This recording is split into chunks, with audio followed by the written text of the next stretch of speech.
좋으신 하나님이 주시는 은총과 또 평화가 이 오후 시간에 또 사랑하는 여러분들과 함께 하시기를 빕니다. 기다렸던 대림절기가 시작되었습니다.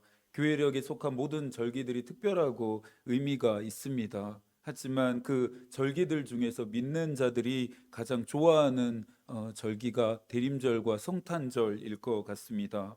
저도 대림절이 참 좋습니다. 날씨가 추워지고 정서적으로는 쓸쓸함을 느끼게 되는 시기이기도 하지만 그래서 그런지 오시는 주님에 대한 기다림이 더 깊어지고 애틋해지기 때문입니다. 나를 위해서 크신 분이 오신다는 사실 자체가 아무것도 아닌 내 인생의 희망을 선사합니다. 비천한 나의 삶의 자리에 그분이 거하시고 또 머무신다고 생각하니까 또 아무것도 아닌 내 인생이 근사해지는 것만 같습니다. 대림절은 기다림의 영성을 배우는 시간임을 강조해 오고 있죠. 기다림의 목표는 분명합니다. 오시는 주님, 오실 주님이십니다. 친한 지인들의 방문이 일상에 지쳐 있는 우리에게 때로는 큰 기쁨과 위로가 됩니다. 하물며 우리의 죄의 문제를 해결해 주시려 오시는 그분의 방문이 더욱 기다려질 수밖에 없는 이유입니다. 대림절을 통해 배우는 이 기다림은 저와 여러분의 영혼을 하나님께 맞추도록 조율하는 역할을 합니다. 육신의 것, 또 땅의 것, 썩어질 것들로 인해 거칠고 메말라 있는 우리의 마음을 부드럽고 유순하게 하죠. 무엇보다 참된 삶의 의미와 목적을 되찾게 합니다. 대림절 4주 동안 떠나는 순례의 여정길에서 여러분을 위해 예비해 놓으신 깊은 은총과 또 신비를 만나게 되시기를 축복합니다. 오늘의 본문인 이 18장의 전체적인 줄거리는 이런 교회 되게 하소서 세 번째 시간에 한번 다루었었습니다. 하나님을 잊어버리고 잃어버린 이스라엘 백성들을 엘리야는 갈멜산 꼭대기로 불러 모았습니다.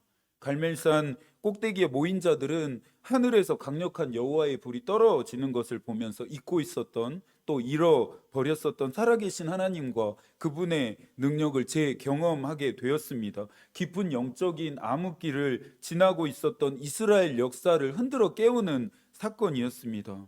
우리 교회가 그런 교회가 되기를 소망하면서 기도하고 있습니다. 너희가 믿는 하나님이 어디에 있냐? 너희가 믿는 하나님의 능력은 얼마나 되느냐? 반문하며 묻는 자들에게 살아계신 하나님의 증거가 되는 교회, 살아계신 하나님의 능력의 증언이 되는 교회가 우리 교회가 되기를 소망하고 있습니다.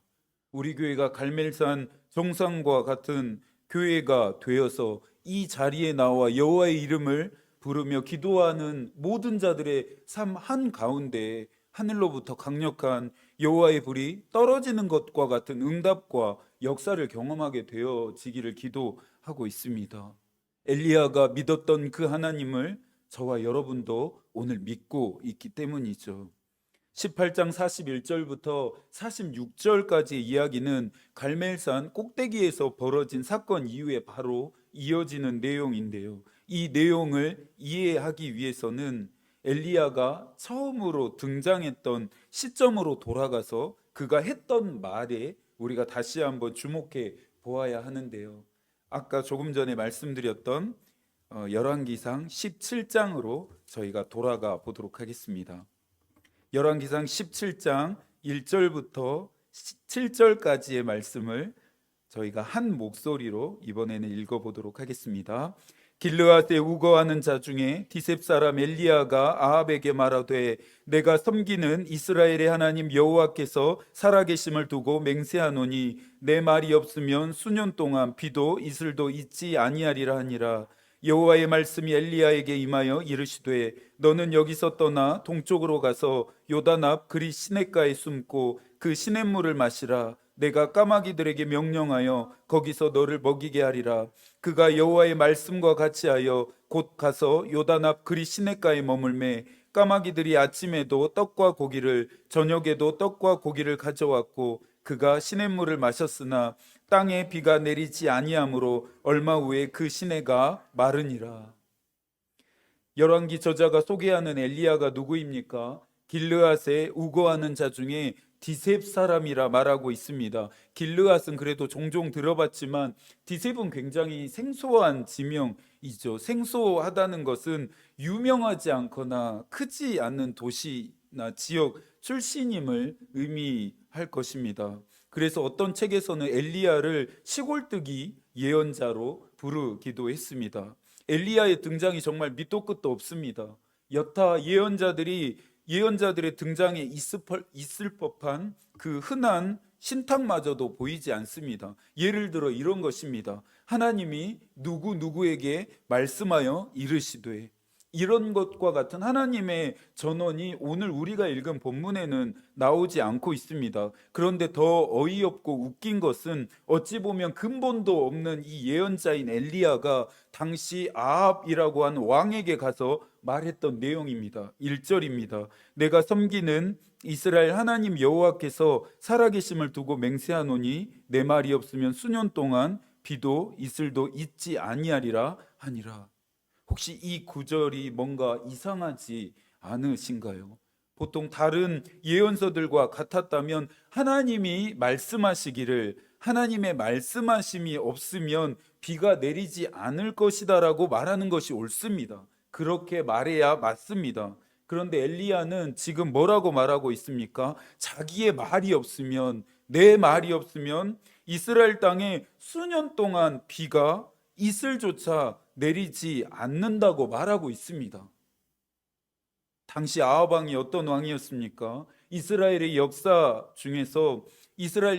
군주 중에서 가장 악독하고 잔인한 왕이었습니다. 그의 기분이나 비위를 거스리는 모든 자들은 죽임을 당할 만큼 직언이나 충언은 고사하고 아합 왕 앞에서는 재채기마저 쉽게 할 수 없었을 정도였습니다. 그런데 근본도 없었던 뜨내기였던 엘리야가 아합 왕을 찾아와서 얼토당토하는 말을 쏟아내고 있습니다. 지 말이 없으면 이스라엘 땅에 비도 내리지 않고 이슬조차도 내리지 않는다라는 것입니다. 만약 여러분이 아합이었다면 엘리야의 말을 들었을 때 어떤 생각이 드실 것 같으세요? 그런데 더 놀라운 것은 하나님의 반응이었습니다. 하나님의 반응입니다. 하나님의 명의를 도용했던 엘리야가 괘씸할 법도 하실 텐데 하나님이 엘리야 편에 서십니다. 7절입니다. 땅에 비가 내리지 아니하므로 얼마 후에 그 시내가 마르니라.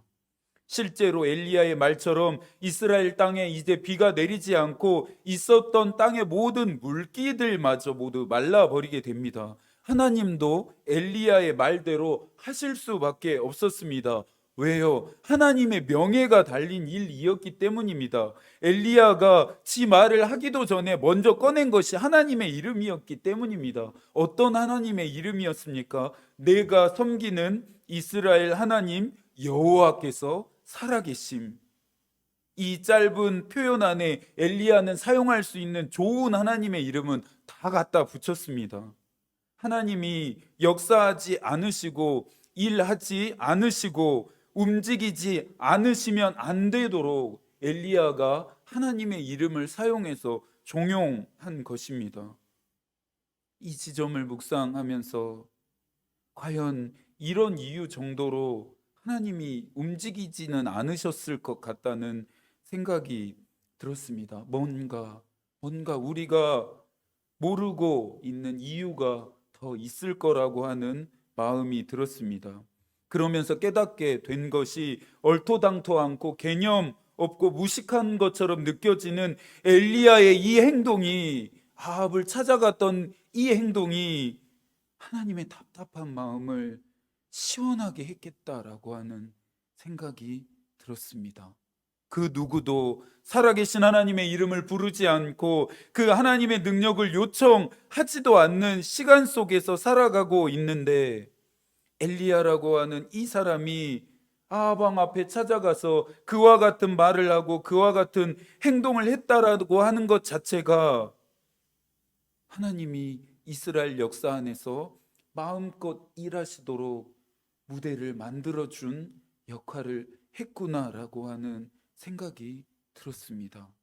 잠언 25장 13절에서도 말합니다. 충성된 사자는 그를 보낸 이에게 마치 추수하는 날에 얼음 냉수 같아서 능히 그 주인의 마음을 시원하게 하느니라. 엘리야가 하나님의 마음을 시원하게 해 드렸던 것입니다. 그 누구도 하지 않았던, 그 누구도 하려고 하지 않았던 일을 오늘 엘리야는 하고 있습니다. 이렇게 해서 이스라엘 땅에 시작된 가뭄은 3년 6개월 동안 지속됩니다. 3년 6개월 동안 계속된 가뭄을 겪은 이스라엘 땅에 다시 큰 비가 쏟아지게 되는 내용이 오늘 18장 41절부터 46절까지의 이야기입니다. 17장에서 엘리야는 아합에게 비가 내리지 않을 것이다 말합니다. 18장에 와서 엘리야는 다시 이 땅에 비가 내릴 것이라고 말합니다. 아합에게 엘리야가 어떤 존재였을까요? 만나기만 하면 이상한 말만 해대는 예언자였지만 정작 그가 말한 대로 모든 것이 그대로 일어났으니 엘리야의 존재가 아합에게는 무섭지 않았을까요? 18장 41절입니다. 엘리야가 아합에게 이르되 올라가서 먹고 마시소서, 큰 빗소리가 있나이다.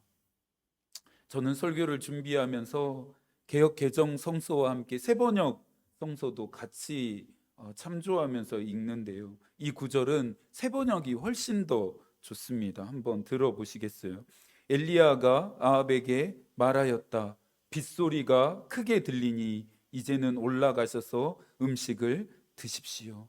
빗소리가 크게 들리니. 이 구절을 읽으면서 얼마나 소름이 끼치는지 모르겠습니다. 도무지 큰 빗소리가 저의 귀에는 들리지 않기 때문입니다. 아합뿐만 아니라 이스라엘 백성 그 누구도 큰 빗소리를 듣지 못했을 것입니다. 그런데 3년 6개월 동안 바싹 메마른 땅에, 이 이스라엘 땅에 퍼부을 폭풍이 다가오는 소리, 큰 빗소리를 엘리야는 지금 듣고 있습니다. 그런데 이번에도 엘리야가 친 사고를 하나님이 대신 수습하시는데요.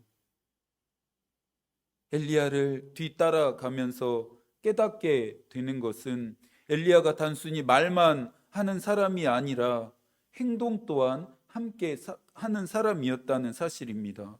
엘리야의 말 뒤에는 항상 특정한 행동이 뒤따랐는데요. 그것은 하나님께 기도하는 일이었습니다. 엘리야가 능력의 사람임을 믿는 자들 중에 부정하는 사람은 없습니다. 언제나 능력과 관련해서 자주 인용되는 인물이 엘리야이기 때문입니다. 하지만 오늘 우리는 엘리야의 능력의 근원이 되었던 기도에 더 주목해 보고 싶습니다. 비가 내리는 조짐이 보였거나 빗방울이 떨어지는 상황에서 큰 빗소리를 듣고 있다라고, 들린다라고 누구든지 말할 수 있습니다. 그런데 엘리야는 지금 메마른 땅, 메마른 현실 한가운데서 큰 빗소리가 들린다고 말하고 있습니다. 42절입니다. 아합이 먹고 마시러 올라가니라. 엘리야가 갈멜산 꼭대기로 올라가서 땅에 꿇어 엎드려 그의 얼굴을 무릎 사이에 넣고. 엘리야는 하나님 앞에 나아가 기도합니다. 그런데 여기서 눈여겨보아야 할 것 중에 하나는 엘리야가 기도의 장소로 택한 곳입니다. 어디입니까? 갈멜산 꼭대기입니다. 엘리야는 다시 갈멜산 꼭대기로 올라가서 기도합니다. 갈멜산 꼭대기는 엘리야에게도 특별한 장소였습니다. 자신의 기도에 하늘의 하나님이 응답하신 장소였기 때문입니다. 엘리야는 이번 승부도 갈멜산 꼭대기에서 내려고 했습니다. 갈멜산 꼭대기에 올라간 엘리야가 어찌했습니까? 하나님 앞에 엎드렸습니다. 엎드림은 절대적인 복종과 신뢰의 표현입니다. 웨슬리는 기도란 하나님을 움직이려는 데 있는 것이 아니고 나 자신을 움직여서 하나님께서 우리를 위해 준비해 놓으신 좋은 것을 받을 수 있도록 하는 것이 기도의 본질이라고 말하고 있습니다. 엘리야는 자신을 움직였습니다. 어디로 움직였습니까? 갈멜산 꼭대기로 자신을 움직여서 그곳에 가서 엘리야는 하나님 앞에 엎드렸습니다. 엘리야는 하나님이 큰 비를 준비해 놓으심, 예비해 놓으심을 믿었습니다. 비와 바람을 관장하는 신이 바알이 아니라 이스라엘 백성들의 하나님, 자신이 믿는 그 살아계신 하나님이 비와 바람을 주관하신 분이시라는 것을 엘리야는 분명히 믿었습니다. 그런데 엘리야가 기도하는 동안에 좀처럼 비가 내릴 조짐이 보이질 않았습니다. 종에게 계속해서 하늘을 주시하면서 비구름이 몰려오는지를 확인하라고 했지만 종의 대답은 하늘에서 아무 일도 일어나지 않는다는 말만 되돌아왔습니다. 그런데도 엘리야가 포기하지 않았습니다. 기도를 멈추지 않았습니다. 7번째가 되었을 때 기다리던 하늘의 응답이 시작되었습니다. 44절입니다. 7번째 이르러서는 그가 말하되 바다에서 사람의 손만한 작은 구름이 일어나나이다. 7번 만에 비가 내릴 조짐을 보게 되었습니다. 엘리야가 7번까지만 기도했을까요? 8번, 9번, 아니 70번 비가 올 때까지 엘리야는 기도를 멈추지 않았을 것입니다. 비가 올 때까지 엘리야는 무릎 꿇은 갈멜산 꼭대기에서 내려올 생각을 하지 않았을 것입니다. 이제는 엘리야만 들었던 큰 빗소리를 아합을 포함한 이스라엘 모든 백성들이 듣게 됩니다. 42절입니다. 조금 후에 구름과 바람이 일어나서 하늘이 캄캄해지며 큰 비가 내리는지라. 46절 여호와의 능력이 엘리야에게 임하매. 전율을 느끼게 하는 하나님의 역사입니다. 3년 6개월 동안 지속되었던 이스라엘 땅의 가뭄이 끊어지고 그치는 순간입니다. 내년 1월 2일 화요일부터 6일 토요일까지 한 주 동안 제1차 온교 아침 기도회가 진행됩니다. 여호와 나의 하나님이라고 하는 주제로 진행되어지는데요. 매일마다 성서에 등장하는 여호와의 이름을 살피면서 그 하나님이 나의 하나님이 되시기를, 그 하나님의 능력이 내 삶에도 있게 되어지기를 기도할 것입니다. 온 교우 아침 기도회인 만큼 모두 예배당으로 나아오십시오. 물론 가정에서 여러분이 있는 곳에서도 얼마든지 기도할 수 있고 그 기도에도 하나님이 응답하십니다. 그러나 지금은 우리 모두가 갈멜산 꼭대기로 올라가야 할 때입니다. 우리가 기도를 해야 하는 장소는 살아계신 하나님의 능력이 나타나는 현장인 갈멜산 꼭대기여야 합니다. 그곳에서 우리 모두가 함께 엎드릴 것입니다. 나올 수 없는 피곤하고 힘든 일상이다라는 거 잘 알고 있습니다. 나오지 못할 만한 이유와 상황이 있다라는 것도 잘 알고 있습니다. 매서운 추위가 우리의 발걸음을 얼어붙게도 만들겠죠. 그러나 이번만큼은, 그때만큼은 타협하지 않으셔야 합니다. 피곤하지만 일어나 보려고 마음 먹는 것부터 기도는 시작됩니다. 예배당까지 올 수 없는 어렵고 힘든 상황이지만 예배당을 향해 발걸음을 내딛는 것부터 이미 기도는 시작됩니다. 매서운 추위도 견디고 참아볼 마음가짐에서부터 기도가 시작됩니다. 새로운 한 해를 시작하는데 한 주 동안 하나님 앞에 엎드려 우리가 기도해야 하지 않을까요? 기도로 한 해를 시작해야 하지 않을까요? 새로운 한 해, 여러분의 삶에, 또 여러분의 인생에, 여러분의 가정에 놀라운 역사가 일어나기를 바라십니까? 원하십니까? 그렇다면 함께 기도합시다. 하나님 앞에 우리가 함께 엎드립시다. 한번 기도했다고 기도를 다 했다 생각하지 말고, 기도했는데 응답이 없다 낙심하지도 말고, 엘리야처럼 하늘의 응답이 있을 때까지 끈질기게 우리 함께 기도해 보고 싶습니다. 엘리야의 기도에도 응답하셨으니 저와 여러분의 기도에도 응답하십니다.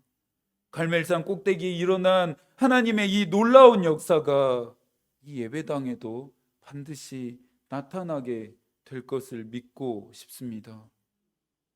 여러분, 큰 빗소리가 들리십니까?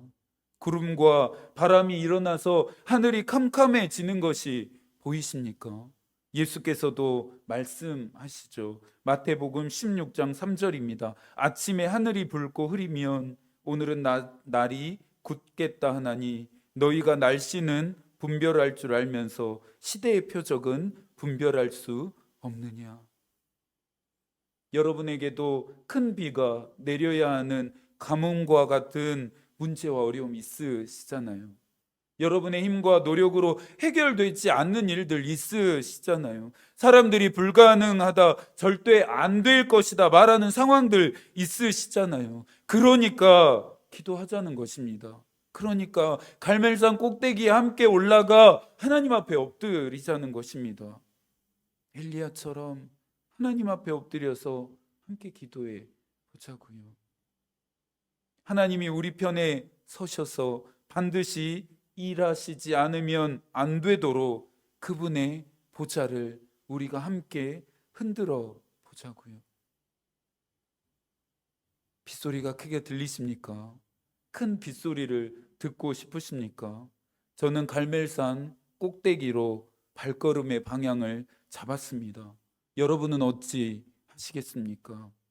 제1차 온교 아침 기도회의 날짜가 되고 시간이 돼서 자연스럽게 참여하시기보다는 지금부터 기대하며 기도하고 기다리시면 좋겠습니다. 큰 비가 쏟아질 것이니 우산을 준비하면서 말입니다. 저 역시 기도하며 준비하겠습니다. 아무것도 하지 않으면 아무 일도 일어나지 않는다는 말이 있습니다. 기도하지 않으면 여전히 우리는 잠잠한 하늘만 보게 될 것입니다. 남은 이 한 주도 하나님이 여러분과 함께 하시기를 기도하겠습니다. 하나님의 마음이 우리의 기도가 되고 하나님의 뜻이 우리의 길이 되기를 빕니다. 아멘.